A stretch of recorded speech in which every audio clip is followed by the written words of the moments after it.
સુરતમાં બેફામ રીતે વાહન હંકારી કેટલાક લોકો અન્યોની જિંદગી સાથે પણ રમત રમતા હોય છે. તો સુરતના ઉધના રોડ પર ચા પીવા બેઠેલા યુવાનને અજાણ્યા વાહન ચાલકે ટક્કર મારતા તે ગંભીર રીતે ઘવાયેલા યુવાનનું મોત નીપજતા 3 બાળકોએ પિતાની છત્રછાયા ગુમાવી છે.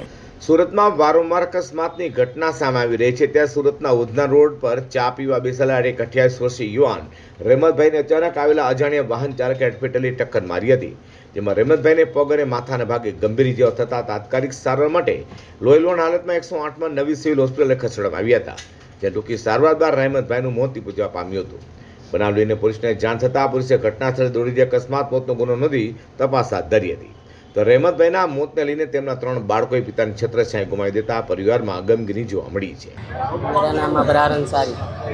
क्या घटना हुई? घटना हुई तो वो चाय पीने नीचे गए थे, हम लोग ऊपर काम कर रहे थे। मास्टर ड्यूटी पर आ रहा था, वो देखा तो ऊपर हम लोग को जाकर बोला कि तुम्हारे भाई का एक्सीडेंट हो गया है, जाओ वहाँ पे देखो। तो हम लोग ऊपर से सभी कारीगर नीचे दौड़ते हैं तो वैसे ही बेहालत पड़ा हुआ है। वहाँ पे एम्बुलेंस वाले को फ़ोन किया तो एम्बुलेंस वाले गए वहाँ पे, फिर वहाँ से यहाँ लेके आए।